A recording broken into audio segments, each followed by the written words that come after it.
Hello, everyone. Hello, and welcome from Memmingen for another NOVOFLEX webinar. Hello, Robert. How are you doing? Hi, Martin.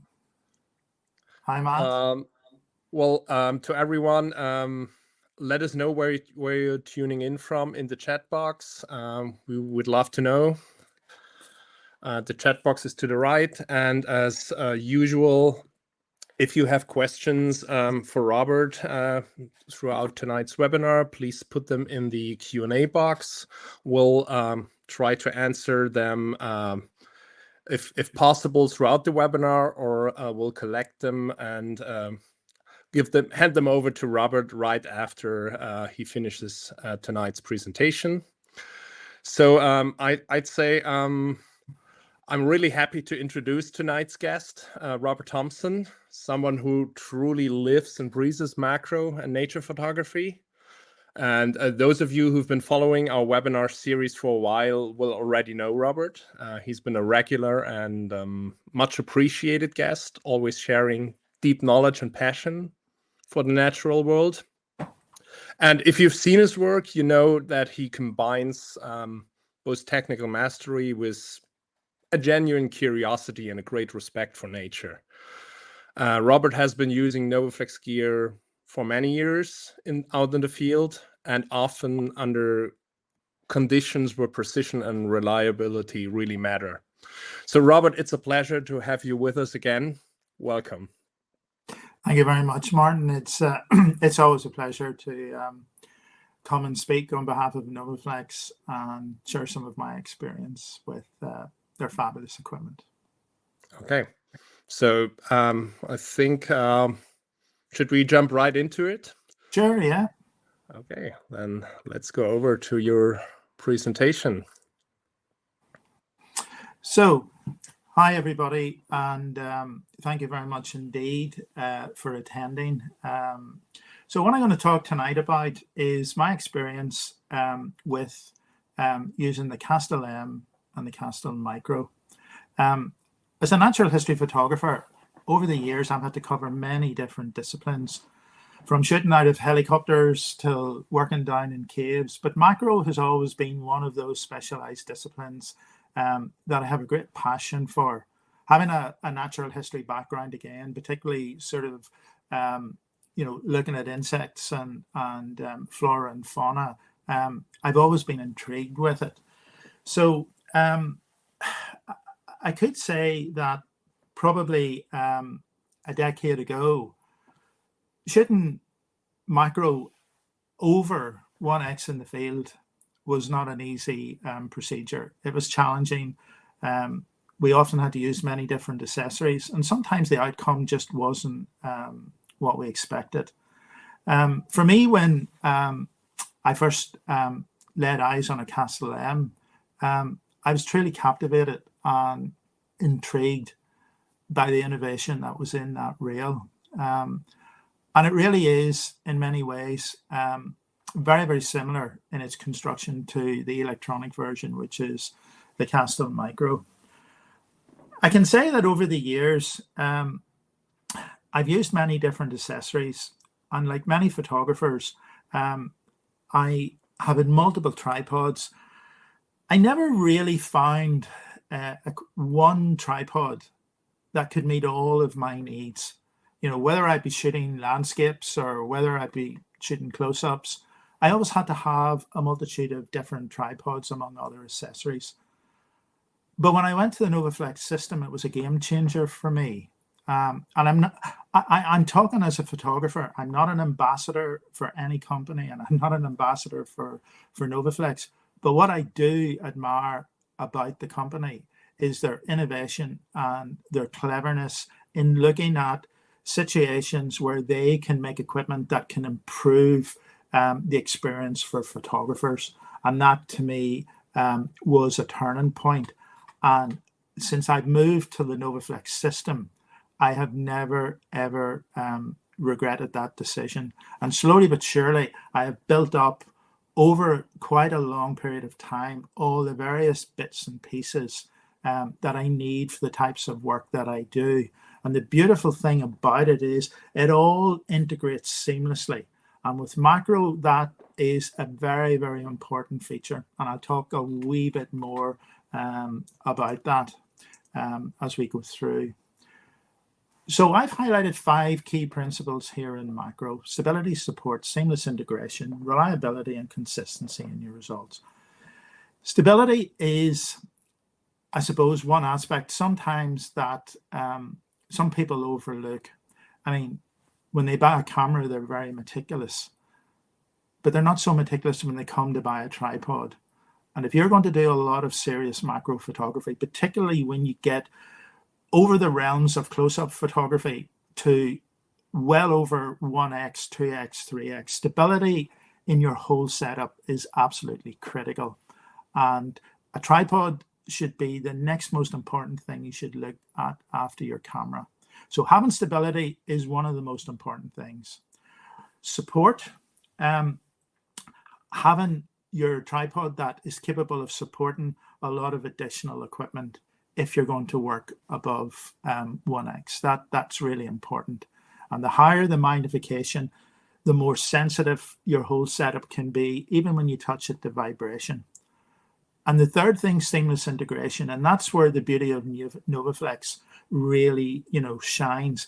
All of their components, all beautifully engineered, all fit together perfectly.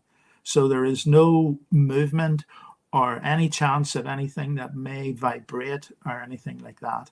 And the other important thing about their equipment as well is reliability. I can take it out time and time again on a daily basis, swap and change between different heads. Everything works together, and a year on or 2 years on, it's all still working perfectly. And that is the key to consistency in your results. When you start to sort of try to put together different components from different manufacturers, there are always flaws. So an Arca Swiss is not the same. Maybe if NOVOFLEX manufactured, if Manfrotto manufactured, there's always subtle differences, particularly in the angulation of the dovetails. So there's no real continuity when you go and you buy bits and pieces from different manufacturers. That's why when you buy from NOVOFLEX, and I'm not trying to just push, the same thing over and over again. What I'm trying to say is they look at everything carefully, and it all goes together with absolute precision. And that is really important. So when we talk about focus bracketing, there are some principles involved in that. We've already mentioned suitable support. So it then comes down to whether you're shooting static subjects or active subjects. I don't really, as a rule, focus stack subjects that are mobile, like, for example, insects. I occasionally do, but for me, it would have to be something I would do very early in the morning or very late in the evening when there's a chance that most things have settled for the night or they're still pretty cold in the early hours of the morning. But there are some occasions where I can take advantage and I can do it. But I only focus stack when I feel it's beneficial to the subject and the outcome that I want. So therefore, I don't necessarily look at everything and want to focus stack it. Wind is also, when you're working in the field and you're trying to focus stack, wind is a big problem as well. So if you're focusing, your attention on flowers, wind movement can be very, very annoying if you're trying to put a stack together. So as some of you know from my books, I developed a stem stabilizer many years ago. And if I'm shooting a lot of flora and there is a slight movement, I will often use my stem stabilizer just to give me that little bit of an advantage. And hopefully then I can get a result. The ideal light, of course, is overcast light. When you try to focus stack in conditions where the sun is in and out of clouds, it can be really, really frustrating, and it obviously affects your exposure. So I'm always mindful of that as well, particularly when I'm working in woodlands, because what you find is you may be in an area in a woodland where there is shade, but your background has sunlight spots coming on it, depending on how much movement there is in trees. And all of these things add up, and it can make the whole process, when you come to look at your images on the computer, frustrating. Camera settings, I will always shoot manually, obviously. I'll have a consistent shutter speed. I look carefully at what I'm shooting. Because I'm using full frame, I'm not afraid with my Z9 to rack the ISO up. But the other important thing that I always do is I actually change my settings to a preset white balance. And to be perfectly honest, I never really use auto white balance. I think in all the years that I've had my Z9, if I've ever used it more than once or twice, that's it. I am a person who tends to look very carefully at preset balances. So if I'm working in a woodland and it's quite sort of overcast, with leaves, and there's a green sort of cast to it, then I'd have a preset that helps me deal with that. And the other thing is the aperture setting. So when we look at the rails, both rails have been calibrated to f4, which is really, really good in the sense that it really does help with background control. And that is something for me that's quite important. You'll see throughout this presentation that you will see that I've used the Laowa 180mm 1.5x macro. It's just been recently released. Laowa sent the lens to me some time ago, a few months ago, to test. So I've been working in the field with it, and I must say it's a superb lens. It gives you that extra magnification over the default 1x, which the vast majority of lenses are, but it's superbly sharp, and it integrates very, very nicely with my setup, and it's pretty light as well. So when we look at these images here, so why use the CASTEL-M in micro wheels? We've already said about consistency in results. It's also about precise incremental advancement through the focus plane. So if you're using a conventional reel and you're rotating it by hand, no matter how good you are, you will never get that precise, even incremental advancement. And if you're working at magnifications, reasonably well below X, that's perfectly okay. In the vast majority of cases, with a wee bit of overlap here and there, you can get away with things. But once you start actually to move into higher magnifications, then these things become more important. So when you use a reel, like the CASTEL-M or the micro, you've got consistent focus control as well. You've got the ability to make micro adjustments with the reel will do with absolute precision. So you don't need to worry about that. And the other thing is there's no increase in magnification of the subject. Now, in the vast majority of cases, many of the modern cameras have inbuilt focus bracketing, and they use the autofocus system of the lens. And that maybe works fine for them, and if they're happy with that, that's okay. Personally, I don't use that sort of approach, because once you get into higher magnifications, you'll find that the software that's currently available to help you focus stack, such as Helicon Focus and Serene, good as they are, there is a limit to what they're capable of doing.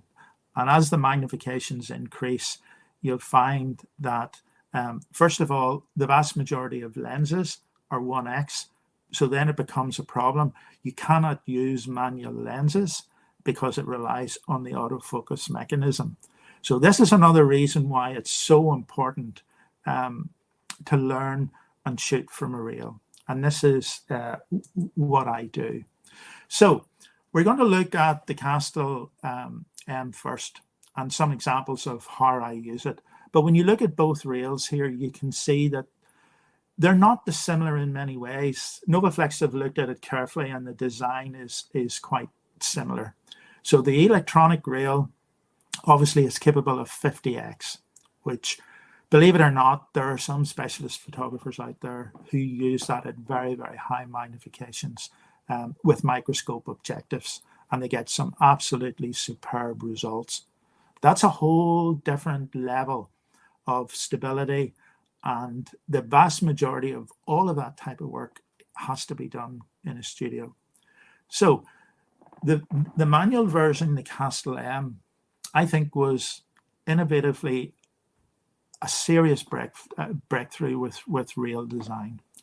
So you've now got a reel that does all of the work for you, and all you have to do is basically make, at the flick of a switch, you can go from working from 1x right up to 5x in the field. 10, 15 years ago, I thought that probably just wouldn't have been possible, but it is today. And when you look at the advantages of the CASTEL-M over a conventional reel design, and this is a NOVOFLEX reel as well, which I happen to have, and it's an excellent reel. You've got that again, that accuracy and that precision and incremental advancement, which it can do. It can repeat it precisely every single time. The other big advantage with NOVOFLEX reels, unlike the vast majority of others that I have actually tested, is you've got this full-length Arc of Swiss mount. And that actually is really, really important. I simply love that, because it means that when I'm in the field trying to set up to photograph something, I don't have to constantly lift my tripod, move it 3 or 4 inches closer, try and, you know, get it into the sort of position that it needs to be, because the vast majority of reels only have a very, very small travel in an Arc of Swiss mount. So what you've got here is you can get your tripod into the right position, and then you can use that long dovetail of the reel to fine tune roughly where you want to start. That is the one thing about both reels, both the CASTEL-M and the CASTEL-Micro, that I really, really do like. The other thing about it is NOVOFLEX were very kind when they developed the CASTEL-M, and they asked me to test it. I had it for a few months, and I fell in love with it. It was so, so good. And to have a manual reel that can emulate what an electronic reel can do up to 5 times life size is really quite amazing. And the other beautiful thing about the CASTEL-M, which many users have purchased, it's easy to carry in your bag. You know, you can just, and that's what I do. I alternate sometimes between the CASTEL-M and the CASTEL-Micro. It really depends on what I'm going to photograph. And I work on a lot of, you know, very high profile projects in Ireland. And one of them is lichens. And some of the lichens I'm photographing are very, very tiny. So I always tend to have either the CASTEL-M or the CASTEL-Micro in my bag. I rarely ever go out without one of them. If I feel that I'm going to do an awful lot of focus stacking and there's going to be a lot of images involved, I will lift the CASTEL-Micro, just because it will be quicker than having to manually do it each time. But both reels, f4, I've tested the results many times. The quality of the imagery is exactly the same. So the fear of sort of using, say, for example, an electronic reel in the field, you know, some people in my workshops have often said to me, that's a lot of bother, you know, setting it all up, getting it all wired. Well, it's not.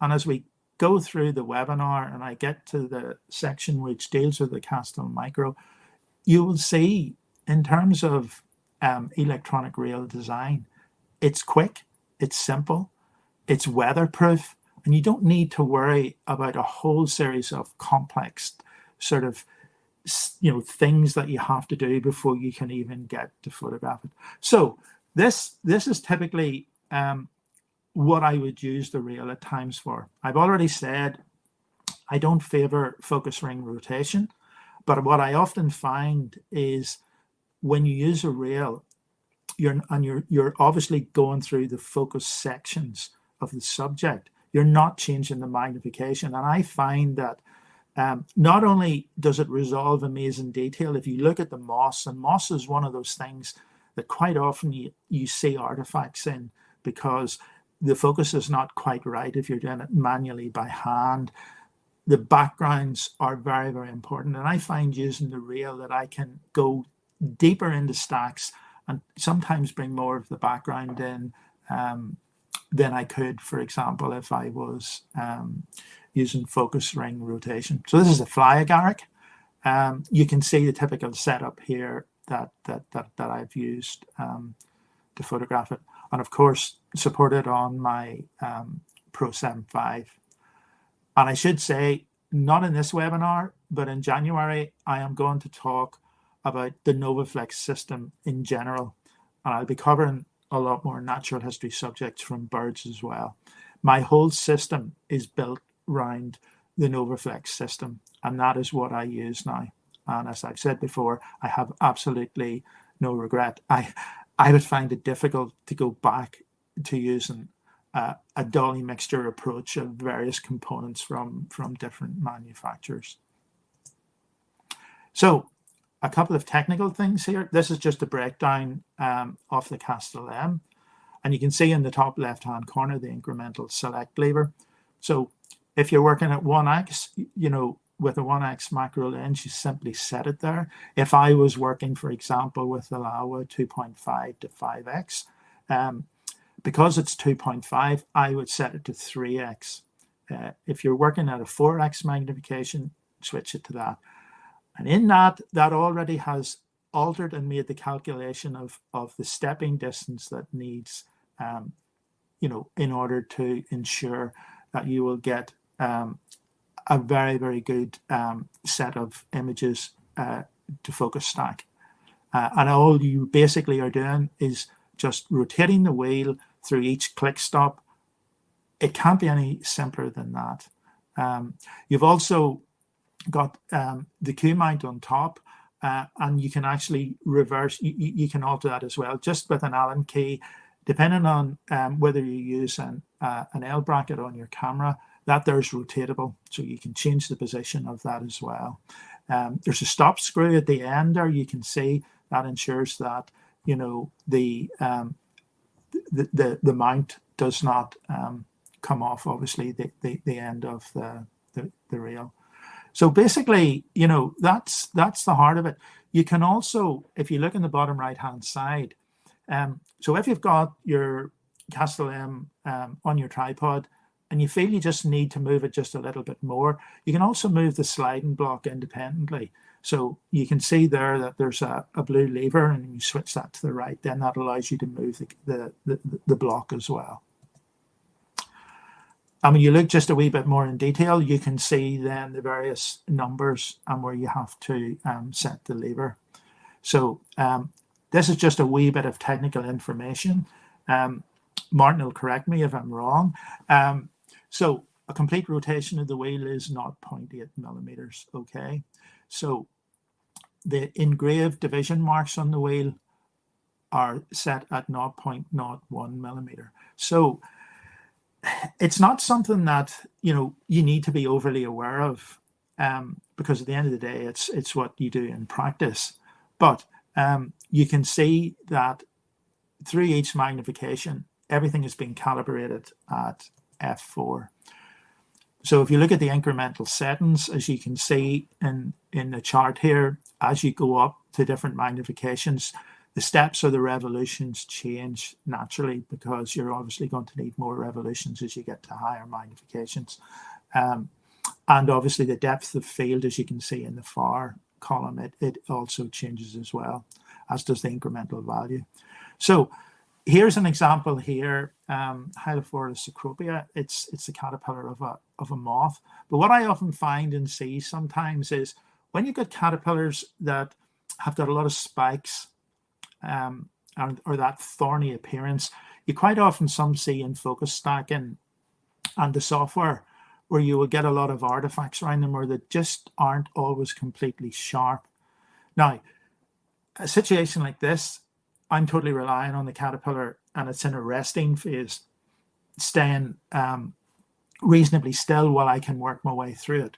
But what I'm saying to you is that by adopting, you know, the CASTEL-M and using that approach rather than focus ring rotation, you can see that all of the spikes are very, very sharp.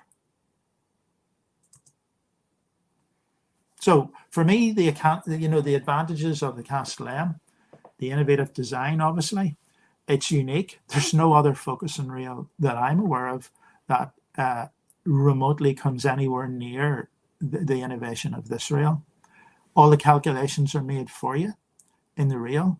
So when you alter the magnification, it's already taken care of that for you. It's easily carried. It's not complex to use. Few minutes out of your bag onto the top of your tripod and your camera on top, and you're ready to go.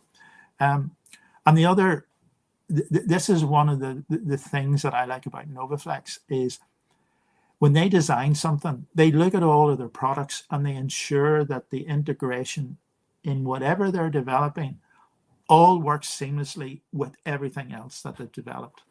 And this is why I like the system so much. So it's compatible with all of their tripods and all of their micro accessories. And the other advantage of using the reel is you're not limited to a 1x macro in the vast majority of cases with major camera brands. You can use whatever macro lens that you choose to use on the reel. So you can use manual lenses, you can use your automatic lenses, you're just using them in a manual setup. And what I also like about using the reel is I'm controlling, when I use the CASTEL-M, I'm controlling the point of focus as well, where exactly I want. When you're focus stacking and it's automated, well, you've no control. I don't see what it's doing or where exactly it is. And while my Z9 and my other Nikon cameras have focus shift, it's not something that I've tried it initially, but it's not something personally for me that works and produces the type of result that I want. There'll be many other people will disagree with that statement, and that's fine, because if they're working below 1x and they're using smaller apertures, then they'll get perfectly acceptable results. But just to say that every photographer is an individual and every photographer's expectation is different to everyone else. So when I'm working a lot above 1x, that is where I really feel the reel, both reels come into their own, right? The reels are ideally suited for all types of macro photography where you need to focus stack. So whether you're a studio photographer and you're photographing tiny, tiny things within a studio, whether it's products or outdoor photography, the reel works in virtually every situation. And if you look at this Blackout Susan here, you can see just how much detail there is in the central stamen area of that flower. And you know, this is what I like about the reels. Whether I use the CASTEL-Micro or the CASTEL-M, they will both deliver exactly the same result. And that, I think, is pretty impressive, and it's important for me. So in the field, this is a slime mold. It's not very, very big, but again, the Laowa 180 was pitched almost virtually at 1.5x. I just wanted to see just how good it is at, you know, virtually racking it right out till its limit. And you can see even with that and the reel, just how much detail on the surface that it's picked up. So the advantage for me using full frame over a smaller sensor size is if I'm in a woodland and the light is not great, because it's full frame and the ISO is pretty good, I can shoot this away up to 1200 ISO if I need to, and I will still get a very, very good, acceptable result. But what I like about this is it shows all of the intricate detail on the slime mold. So what's in my bag typically if I'm working on macro or I'm out on contracts looking at lichens or bryophytes?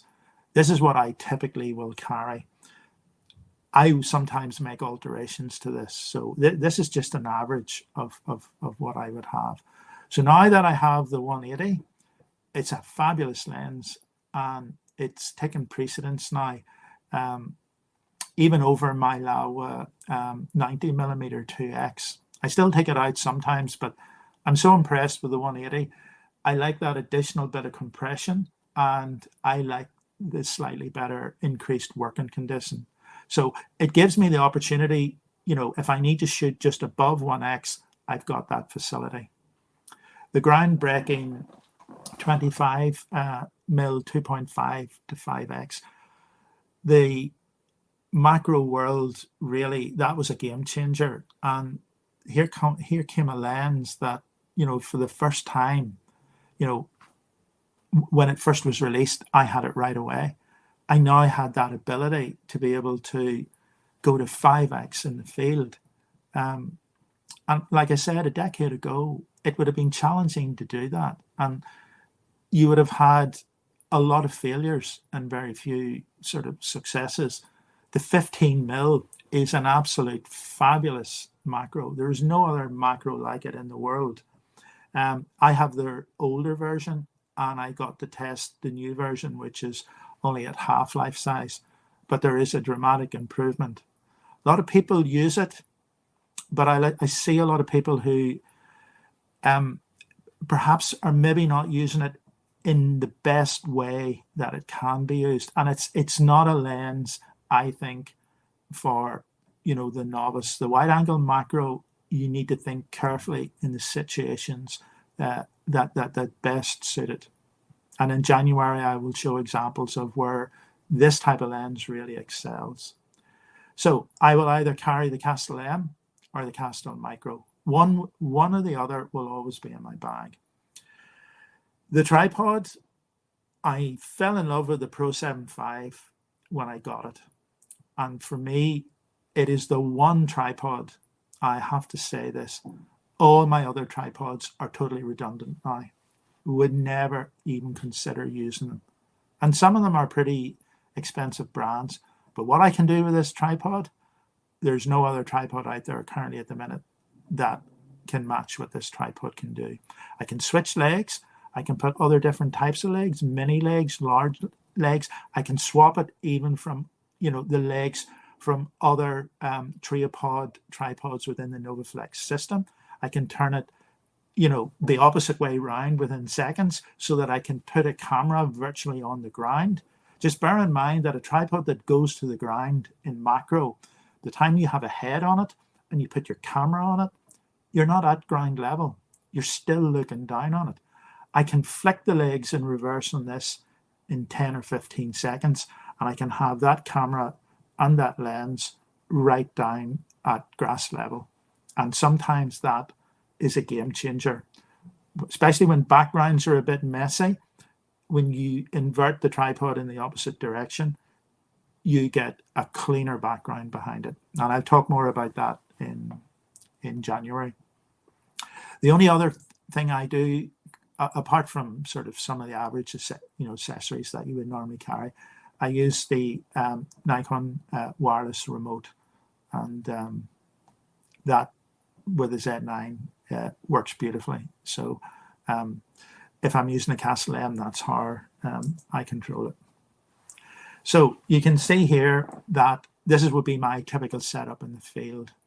Okay, so you can see on the left-hand side the behind the scene, and I put a little red ring around where the Mycena fungi actually is. But if you look at the small picture at the top, you can see my thumb, and you can just about see it, and you can see just how small that is. But yet, when I focus like that using the CASTEL-M, you can see just how much detail there is in the moss. And the fact that I can shoot quite often at whatever the lens's widest aperture is, and in the case of the 180, it's 4.5. So I can shoot at 4.5. I can work my way through that, and I can still achieve very, very sharp results. Macro can also be a wee bit deceiving. So when you look at this reindeer-like and you're thinking of something that's reasonably large, and normally it is because you generally find it in sort of large swords. But this section here is only about 3 centimeters across. So it's not very tall or very wide, sorry. But what I wanted to do here, I wanted to bring the Trentipolia, which is the algae, the orange algae, on the trunk in the background. So again, rather than trying to do that with focus ring rotation, if you look at all the individual branches and just how much detail that there is in those, working through that, with the rail has kept, the whole image looks incredibly sharp, and there's virtually no artifacts in it. So that's the sort of situation that I think the rail does really excel. And it's obviously fungi time at the minute, and fungi now, photography has become incredibly popular. 10, 15 years ago, there weren't that many people that are interested in it. Now it has quite a huge following. But again, these parachute fungi are very, very common at this time of the year. And they obviously, grow on very small twigs. So again, being able to shoot at 4.5 to keep the diffusion in the background with the rail produces, this is the sort of shot that works for me. This is how I like quite often to shoot subjects. Backgrounds are a big problem in macro, and I will often study something because it's static. It's not going to go anywhere. I will look at it carefully for a while to see how best I can deal with the background. Sometimes if the subject is not good enough, or it's not meets my own expectations and the background is problematic, I'll just simply ignore it. Orchids is something that I also have a huge interest. I've written a book on the wild orchids of Ireland, but I spent 25 years traveling all over Europe and beyond, photographing many of its rare and special orchids. This is from our workshop in Sardinia. And again, where they're growing with background clutter, this again is where the rail scores in terms of, being able to shoot virtually wide open. And again, if there's a slight movement or wind, the stem stabilizer is on the main stem of the plant to give it just that little extra, level of stability. And you can see there's still water droplets from early morning still on the stem. But it allows you to be able to bring into focus other aspects of the plant that on the days of film would have been extremely difficult to do. And if you used much smaller apertures, you would then have been faced with dealing with a very, very messy background. So by doing it this way, the subject stands out from the background. And here again is a really good example of the rail. If you look at the starry clover, again, shot on one of my workshops in Sardinia, just look, and the reason I put this in is look at the detail, the really, really fine hairs that are clearly visible. And there is virtually, they're so crisp and they're so clear. There's virtually no artifacts in them at all. And again, I had to use the stem stabilizer here because obviously the stems on these sorts of plants are they're quite thin, and any sort of breeze doesn't make it easy. And I've spent over 25 years studying and collaborating with universities and places around the world on moths. I've traveled to many different places. I've written a very comprehensive book on the butterflies and moths here in Ireland. So moths have always been a big favorite of mine. The thing about them is when you get the opportunity, and often when I'm working on lichens, I often come across moths on branches or tree trunks. A lot of people, use light traps and they photograph the moths from the light traps. And sometimes that's okay if you can get them to sit in their very natural postures. Or quite often what the light trap does is it descales part of them, which means when you go to take a macro shot, you can see these huge gaps, where scales have been removed. But actually, this one was in my garden, and I often go out in the mornings, very early in the morning, and I just, by chance, this white ermine was resting there. And it was a very, very calm morning. But again, if you look just how much detail in the thorax and the hair, just by using the CASTEL-M. And the same thing here. Look at the detail in the moss. And moths, once they've settled on something and it's natural to them, they will stay like that all day, providing they're not disturbed. Once they're disturbed, then it can be more problematical. They'll start to rev up in order to fly. The whole circuit of their success in terms of not being eaten or predated on is to find somewhere that's relatively sheltered, not too bright, and where they can remain concealed. This actually looks as if it's taken, out in the open in the middle of the day. Well, it's actually not. It's taken in a woodland, so the shutter speed actually is quite slow. But again, if you look at the end of the forewings and you see just how much detail in those tiny little filaments the rail is picked up, and the same in the moss. And again, I've been able to keep the background relatively clutter-free. And here we are in a bluebell wood. This is not actually far from my home, and sometimes in the evening I would take a walk and wander through because it's quite a good place for butterflies.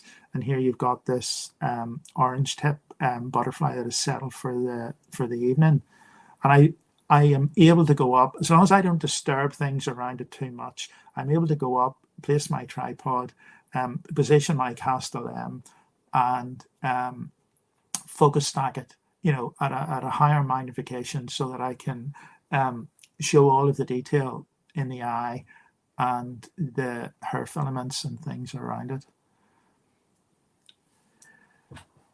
And don't get me wrong, there are days that I go out and it doesn't work because the elements are against you.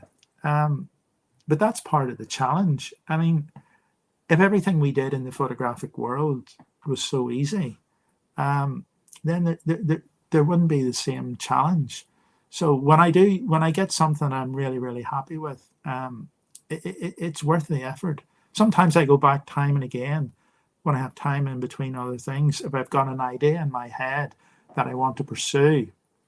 But the one thing I've learned over the years is when I go out to photograph and I am targeting a particular group, be it lichens, be it butterflies, be it dragonflies, whatever, I focus on that group. I don't care what is flying around me. And that sometimes is where people get distracted. They start to photograph one thing and then move to something else, and, focus on one particular aspect.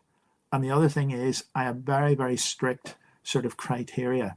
If I come across something that is of interest, I will look at it carefully. If it's an orchid or a flower, I will look at the condition of it. I will look at the position of where it is, and I will pay a lot of attention to the background behind it. That is very, very important. If it doesn't meet the criteria, I'll walk on. Because I know at the end of the day, I'll download it onto the computer and I'll just delete the images.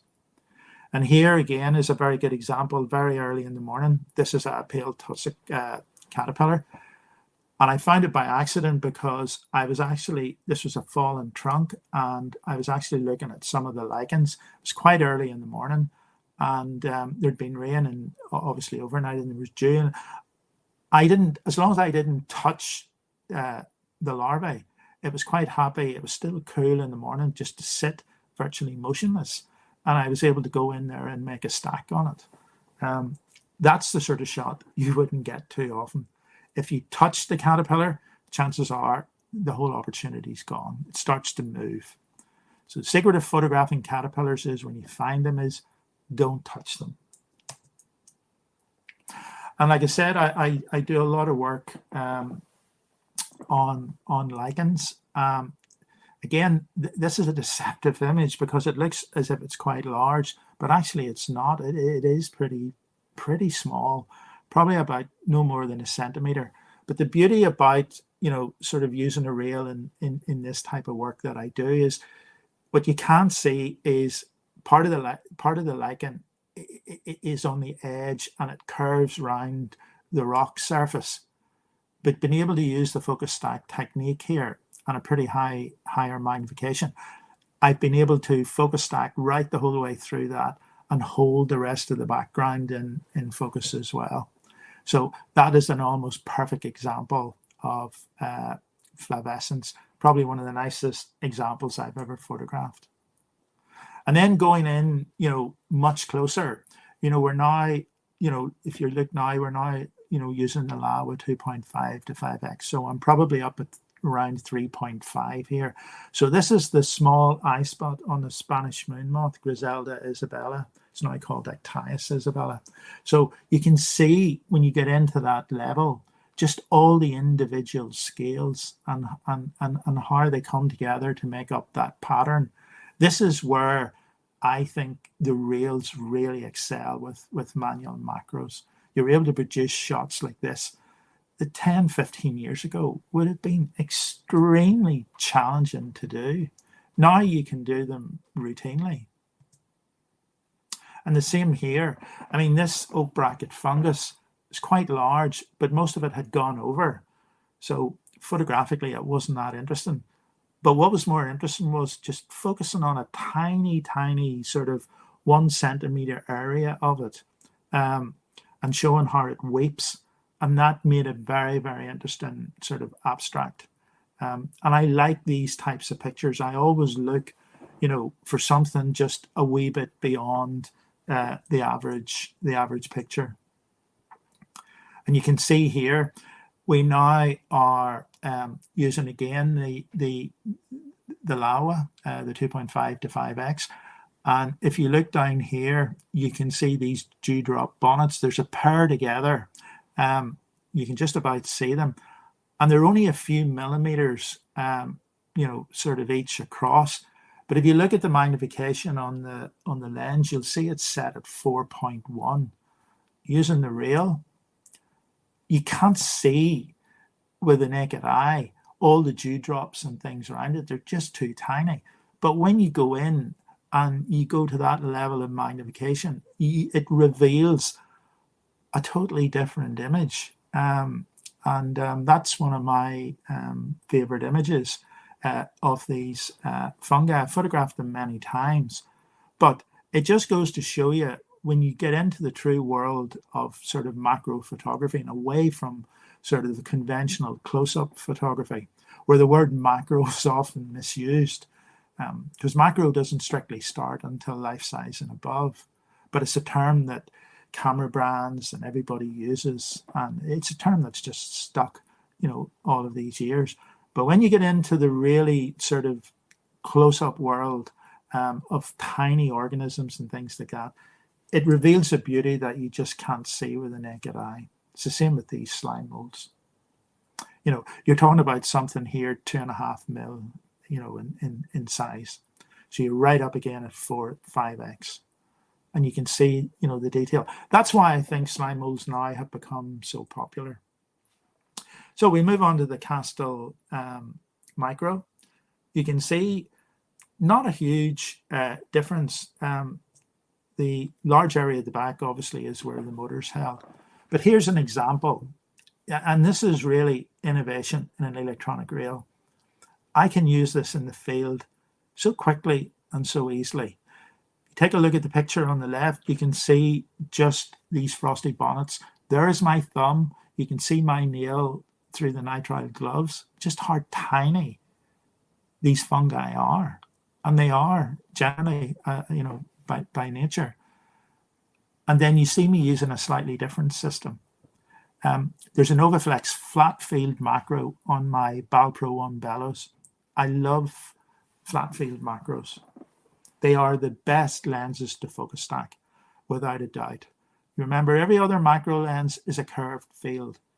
So what you see in the middle and what's at the edge of the lens is different. And if you want to look and study more about flat fields, which are really, really good, but need to be used on bellows, look at NOVOFLEX's excellent presentation with, Martin, and I think it was a few weeks ago, Martin and Matt did the presentation on super.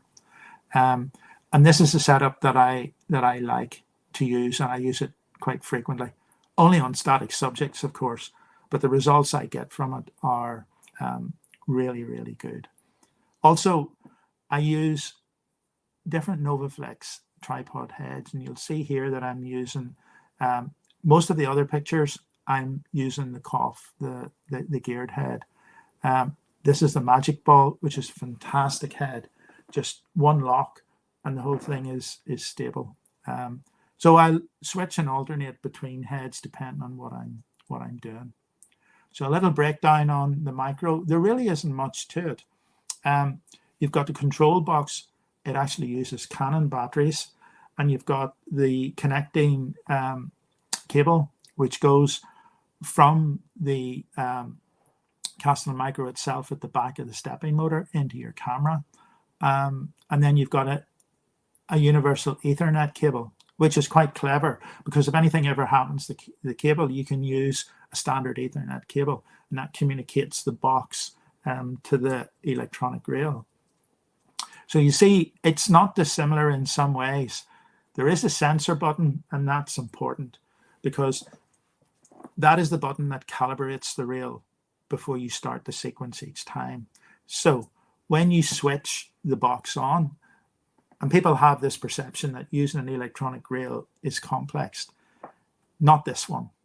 In the field, it is very, very simple. So when you connect everything up and you switch it on, you've got to calibrate. It asks you to calibrate it. So you put your finger on the start button and you hold it, and the rail, the block of the rail moves back and makes contact with that sensor. So now it's calibrated, and it tells you that with a little tick in the top left-hand corner. Calibration is complete. You then have multiple choices of how you can go about using the rail. But for the vast majority of people, you've got step and picture. So if you choose step, that means you are going to decide what the stepping distance is. So when you look at the other sequences in the images, and if I get this wrong, Martin will correct me, mirror up. Well, if you're using a DSLR, but many people use mirrorless, so that's not really an issue. You set your shutter speed. What I tend to do is whatever my shutter speed is, I tend to set the shutter speed below it, just to make sure. And then you come over and you hit the start button. Once you've positioned your rail where you think it needs to be, you hit the start button, and then using the continuous mode at the bottom, you can see the arrows. You position your rail to where you want to start the sequence, and then you hit the start button and it stops, and then you hit the end button, and then you travel to the point of where you want the stack to end. Now, this is what makes the rail different from the sort of focus stacking in cameras. Vast majority of them, there's a start point, but you just have to keep going until you think you've passed the point. There's no end point. But this is the beauty of the CASTEL-Micro. There's a start and an end point. So once you've established those, then you set the step distance. So you have a choice. You can set it at 0.1, 5, or whatever you think you will need, depending on the magnification that you're working on. And it would automatically tell you you need 100 pictures for that. Okay. So if you use the stepping technique, it will decide the number of pictures. If you hit picture, it's a similar process, except if you say, for example, I want the stack to be 70 pictures, it will automatically set the stepping distance that will equate to your 70 pictures. And those are the two sort of aspects of the CASTEL-Micro that the vast majority of people need to know. It's a bit more advanced and more complicated. If you have a bellows system, there's other things you can do, but I'm not going to go into that too much tonight. That's for another webinar. But here you can see in the example below, I've gone into the forewing of a moth here, and I picked up all the tiny hairs. That's the beauty about this system. So typically in the field, when I'm using the Micro, I now use the 180. So you can see it connected up there. I use a NOVOFLEX L bracket, and then the control box is below. So I position that where I want it to start. I programmed in the information that it needs. I can actually walk away and go look for something else while it's doing its thing, and it will stack it. What it does at the beginning is when you get to the end point, the rail will automatically bring the sliding block back to the point of where it needs to start, and then it will work automatically from that. And you can do all sorts of things. I mean, here's the mycelium. So when you turn over bits of branches and logs, you often see this white thread-like structure. Well, that's fungal mycelium. So that's part of what sort of creates the fungi that the fruiting body that everybody wants to photograph. Here early in the morning, there's still dew, and it's a subject that's not going to run away. So I've got plenty of time to study it, look at it, and decide how best to frame it and compose it. And also, these creatures are very common in woodland. The thing is, they spend most of their time in relative darkness. So what you need to do here is when you find a log, and there's usually quite a number of them underneath it, when they're torpid and they're sort of virtually sleeping, the thing to do is to position your camera and get everything set up exactly more or less where you want it, and then just rotate the log back again, make your fine adjustments on the subject, and chances are, if it's relatively dull and overcast, it'll just stay there for a few minutes before it will want to move off. And that's just exactly how that was captured. So that was shot on the Nikon 105 with the 2x converter. So the reel gives you multiple possibilities, unlike using the camera's, sort of autofocus macro on the camera itself. You're limited to what you can actually do. When you move to a reel, you have many different choices and many different lenses that you can decide to use. And therein lies one of the biggest advantages. Again, in the Alps, one of the workshops, I picked up this tiny twig. The length of, there's multiple lichens here, so you've got a kind of a lichen community, but it's only about 3.5 centimeters long. The twig is very, very narrow. But again, using my stem stabilizer to hold it, in position, I mean, I've been able to capture all of this intricate detail of the different lichens that are on that tiny twig. And this is what I like so much about using reels. And when you get the opportunity of a moth that's prepared to stay put for a while, again, look at the detail in the legs, look at the detail in the antennae, and all the individual hairs. Now, you can't stack it the whole way from front to back. You'll run into serious artifacts, on the head. But knowing the limitations, you can get some pretty amazing results. And, we're on a webinar on a computer here. So the resolution, you're not going to see it, at its ultimate best, and when it's blown up, and you can examine all the detail. And where I get the opportunity sometimes with moths, I will either use the micro or the M. If it's a moth that is likely, and I haven't disturbed it, and it's likely to sit for a period of time, then I will use the M. But if I'm out working on something else and I've got the micro with me, I'll just set it up very, very quickly. Some people would say, I'll just use focus ring rotation. That's perfectly fine if that's what you want to do. But I've got nice background control again there. So I'm always looking and paying attention in macro to the backgrounds. And here, here's another example of a close-up of the head of a moth's not that big, but I don't think you can probably see it sort of accurately, sort of in the webinar. But actually, when you zoom in close and you look at the individual antennae, you can see even the tiny hairs that are on the apex, and the little feather-like hairs that are on the antennae themselves. That's just how accurate, the reel is, and what it can produce. I mean, there's a better example there.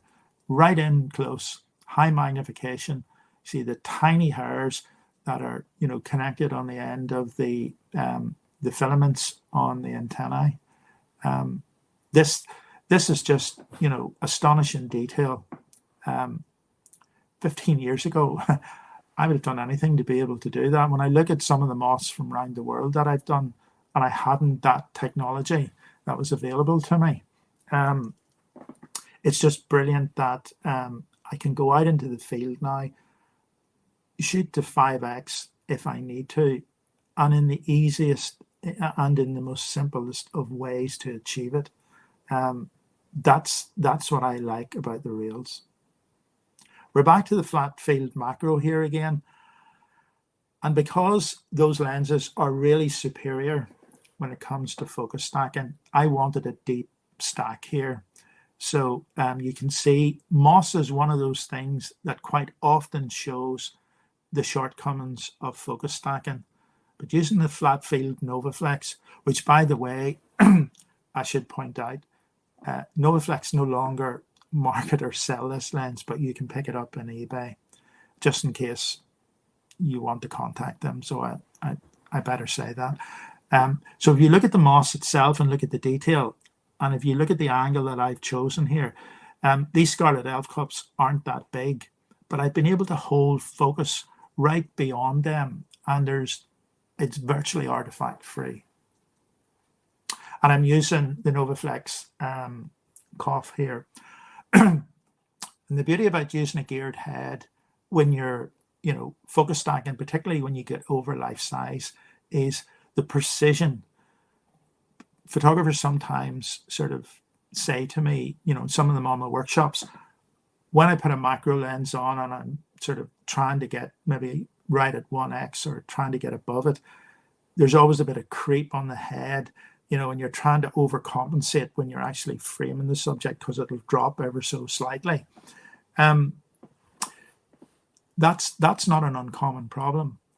But when you use the COF and use a geared head, you don't have that problem. So when you frame the subject up, your fine tuning is done by your two knobs, which you rotate, and that gets the subject precisely in the frame where you want. I love it. It's brilliant. And it's quite often, in the vast majority of cases of the type of work that I do, if it's static, that's the head that's always on. My Pro 7.5. Here's another example of a pretty high magnification. If you look at the lemon disco fungi, that's how they often appear on a log. They're really, really tiny. You see very, very little detail in them, just tiny little yellow blobs or dots. When you go into about 3.5 or 4 times life size, this is what quite often you see. So it reveals aspects of subjects that you would never actually see with the naked eye. And this Phaleopsis orchid, look at the depth that I've managed to get in this. This is one of the mini ones, and I've been able to go right from the labellum in the front right through virtually to the petals in the background. And what I liked about that shot was it's a very unusual sort of thing to look at. It's a strange looking thing. And I was fascinated by them, and I did a number of these, and I find them interesting really, to look at. There's a side profile of it as well. And again, you can control it and where your point of focus finishes, and then the rest of the background remains out of focus.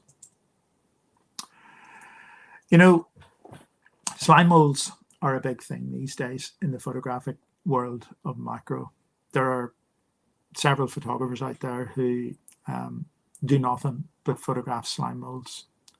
A number of them use the Olympus system, and that works for them, and that's good. And they get some really, really nice results. Because I have to cover many different things, obviously I use full frame. But the bellows and all, the Laowa lenses and all what's available still allows me to take full advantage, of the bigger format. And just remember one thing about life size. Sometimes people say, oh, the depth of field is greater on a smaller sensor than a bigger sensor. But that's not, technically, scientifically, that's not true. But you have to look at the sensor size. So life size on a smaller sensor is different from life size on a full frame sensor. So if you had something that was exactly the same on a full frame sensor and you framed it exactly and you put it on a smaller sensor, you would realize that the smaller sensor will only capture an aspect of it. It will not be able to hold it in its entirety in the way that it was framed on a full frame. But there are many advantages to using smaller sensors, and I think Olympus is the company that really have capitalized on this, and they have produced some, very, very good equipment and very, very sharp lenses. If that's a route that you go down and you want to be, sort of photographing a lot handheld with this diffuser or flash technique that many people use, that's perfectly fine, and a lot of good results are achieved. The problem with hand holding is, and that type of work, you never really get a chance to analyze and look at something carefully. You have to shoot there for the moment and then hope that what you've got, you're able to work with it. Whereas when you're working on a tripod, you've always got the advantage that you can study something if it's static and see how best to approach it and whether you can get the type of end result that you want. These are just a couple of examples. Again, these are only about 2.5, 3 millimeters at the most. We're coming almost to the end of the presentation now. So these are the stamens of a tulip. And the reason I put this in is the CASTEL-Micro has produced remarkable detail. But one thing you have to be mindful of when you're focus stacking is the depth. So if you want to hold those stamens in focus in the foreground, sometimes if the larger receptive stamen is too far back, when you get that in focus and you put your images together, the stamens in the foreground as you're focus stacking are already beginning to go out well out of focus. And that is an example of where you can get these halos and things that sort of appear around them. So I'm always mindful at distances of what I want to keep in focus for that reason. There's nothing to stop you shooting an entire focus stack right through to the other side, but you can notice that the petals on the other side are completely blurred because this is quite tiny. It's one of the mini tulips, but here it's been close enough that I have been lucky enough, and the background's well diffused, and I've been able to hold all of it in focus. But that is something that when you're focus stacking, you always need to be mindful.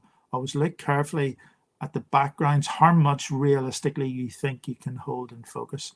And as you're going through the sequence, once you begin to see the subject in the foreground starting to go out of focus, then you're going to hit sort of certain problems if you try and stack all of those images together. Chances are the subject in the foreground will start to lose some of its focus, and you'll start to see wee artifacts that appear around it. It's a very, very well-known fungi, and it's one actually I shot not that long ago, a couple of weeks ago when I was in a woodland. But again, you can see just here, there's the behind-the-scenes shot. Tripod flat on the ground. Few minutes sets up the CASTEL-Micro, and again, I moved the camera into slightly different positions, always carefully looking at the background. And I think that's something that photographers often forget, is you need to study the backgrounds behind your subjects, in order to try and get the best possible outcome. And again, it's shot wide open so that I can get that diffusion.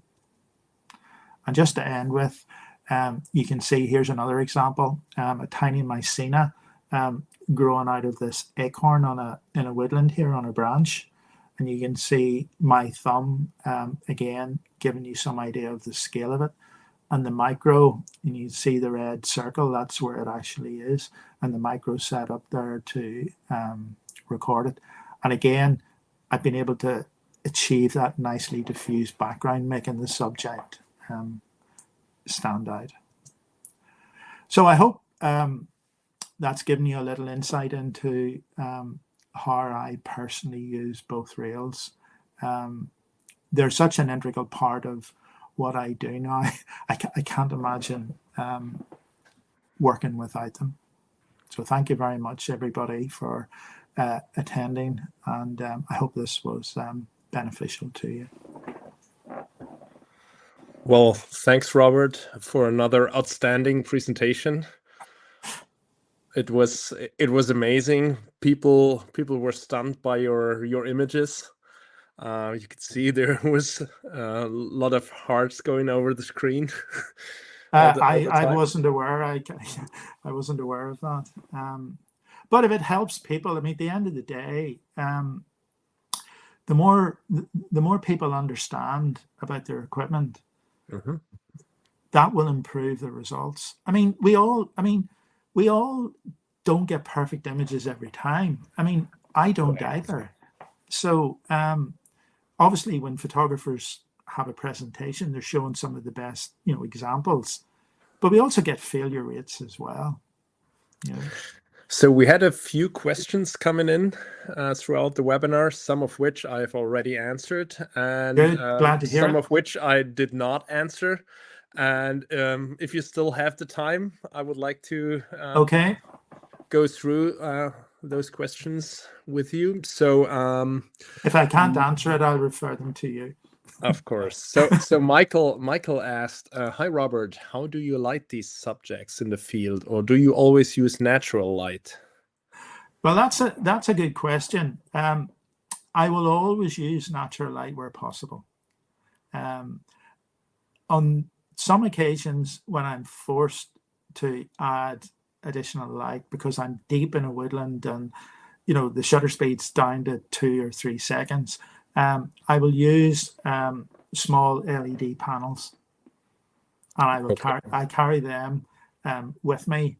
And but I find, and it'll vary from camera to camera, but I find using a full frame, and the Z9 is so good now in low light that even if I have to rack it up to 1600 ISO or beyond, the results are still really, really good. So if I can do it with natural light, I prefer it. But there are situations sometimes that you just need additional light. But you need to balance that light carefully. So it's natural light, and on occasion it's extra light. Light. If necessary. Okay, so thank you for that. Sven asks, Robert, do you use the Nikon Micro 105mm f2.8 lens? Yes, but I use the Laowa lenses more frequently now. I have to be honest. The Nikon 105, incredible lens. I do carry it sometimes, but the Laowa lenses have the versatility. Even though they lack automatic functions. Well, the 180 they are doesn't. Fully manual. This is the thing that people sometimes say to me, and if this fear that they must have an automatic macro. Not the case. Most advanced macro photographers work with manual lenses. Right. The difference between the 105 and the Laowa, the new Laowa 180, is actually got autofocus as well. So the autofocus is not complete. It works from about 1.5 meters forward. So you won't have autofocus if you're working at sort of 1.5x. But anything from 1.5 meters forward, you have autofocus. And I've tested it, and it is very, very good. Okay, thank you. So early into the presentation, Brad asked, on the mushroom shot, how many exposures were taken for that image to have been made? So it must have been one. What's mushroom? It varies. Okay, I will look carefully at the magnification that I need. I don't try and fill the frame to the absolute limit. You need to let a subject breathe around it. And if you're using a 40 million or a 45 million pixel camera, there is room there to be able to, if you need to crop a little, you can do it and still retain quite a lot of detail. So it varies, and it depends on the size of the subject and the magnification. But I have used as little as sort of 20 shots, and I've used 150 okay. more sometimes. So always if the depending on subject the is subject.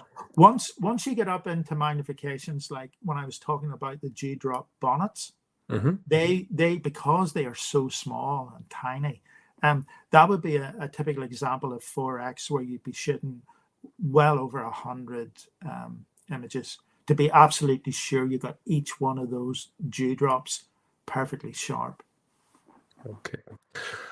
So now we have two questions that I already sent a reply to, but I would be interested to hear your thoughts as well. So Christian asked, are the rails easy to use when the camera is inverted near ground level on the center pole of a tripod? Center poles. I'm not a big fan of them. I don't use them. NOVOFLEX makes center poles.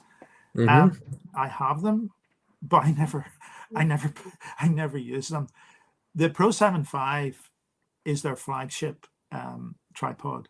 So using say the CASTEL-M, I frequently will invert the tripod with the CASTEL-M on, and say, for example, using their geared head, I've got free movement, which I can then frame the subject up, lock the levers, and then make a very fine adjustment, and then just continue to use the CASTEL-M. So the answer to the question is, when you invert the tripod and you need to get it right down at ground level, you can do that. And probably in January, I will show one or two examples of that as well. Okay, thank you. Now that you've told me. And then there is another question from Christian, which I replied to as well, but would be interesting to hear what you have to say. When there's a hard surface behind the subject and you want it in focus too, how do you set the far focus point beyond the hard surface to ensure it's fully in focus? Well, that depends on the hard. That depends on how far it is behind the subject. It's what I said earlier. Even, the problem doesn't lie with the rails. The rails can stack, as far as the rail will allow them to go. But the problem lies with how the software stitches it all together. So when you have a subject and you've covered the focus of it, and then you want to try and include the background behind it, you will slowly see the subject go completely out of focus. Once you see that, if you try to take all of those images and stack them, you will see that the subject will start to have halos around it, because the software hasn't got AI, so it doesn't understand. It can't interpret, that you want to have focus from the subject right to the background. And that's one of the shortcomings. If the background is too far away, or the background is angulated, you're going to have to accept a compromise. To try and hold it all in focus and get something that's perfectly sharp with every fine hair and every detail, I don't think it's possible. So you have to be realistic. You have to look at the subject very, very carefully. If it's not too far away, you can do it. If it's, depend on the magnification. If the magnification is high and the background is going to be relatively blurred anyway, if you're going to be shooting wide open, as I often do, sometimes I'll shoot at 5.6. But the way I look at it is, once you start with higher magnifications and you start to try and use smaller apertures, you're noticeably going to see the diffraction coming in. So the rail allows you to shoot at f4. So why not shoot at f4? That's my take on it. If you want the ultimate in sharpness, you want to keep diffraction to an absolute minimum, then, that's how I deal with it. But it's a difficult question to ask, because it depends on the magnification and depends on how far the background is behind it. Okay, thank you. And there's one last question just coming in from Susan. She asks, will a TS lens do as well as the flat field lens for macro photography?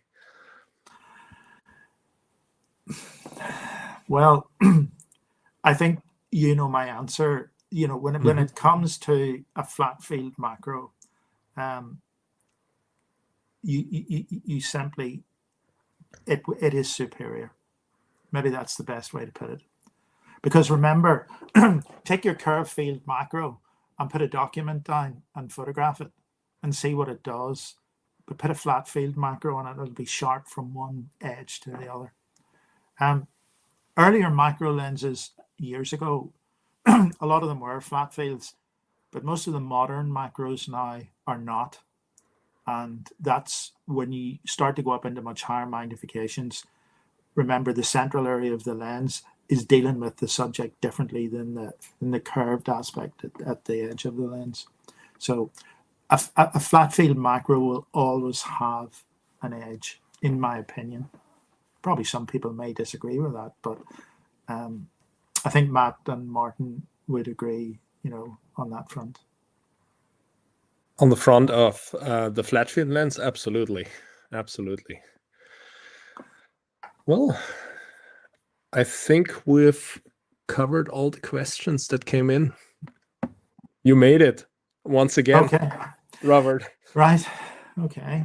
Well, I'm grateful that people took the time. In the UK, it's a difficult time at 6 o'clock, but I'm grateful for the people that made the effort to join it live. It's always more interesting, I think, when you're there, when it's actually taking place. Okay, so well, thanks again, Robert. You're welcome. For a great presentation, and I think most, if not all, the people in the audience are looking forward to your presentation in January on tripods, which are an essential add-on to every macro setup.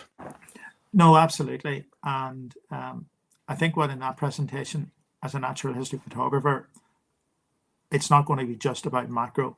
There will be macro there, and I will show how I use all of the different components of the TRIOPOD system, be it shooting birds or whatever. And that's what I like, and that will be my closing sort of sentence, in that when you buy into a system, you're buying into it completely, and you don't have to worry about everything else. Buying something from another manufacturer, the NOVOFLEX system is being the best thing that I bought into. And I think of all the money that I've spent on tripods, rails, and trying to get them all to gel, perfectly. It's incredibly difficult, but it's not with this system. So once you buy into it, some people think maybe perhaps it's expensive, but you're only buying once. So take your time and buy the components as and when you can, and you'll never have to look in another direction. That's all I've got to say. Well, thank you. And thank you all for joining us tonight for this webinar. A special thanks goes to Robert Thompson for sharing his amazing insights and experiences. It was fantastic to see how you work, Robert, how you work in the field, and how you get the most out of our products. And well, to the audience, we hope you found it inspiring and useful, and we look forward to seeing you at the next webinar. Thanks again, and have a great evening. Goodbye. Goodbye.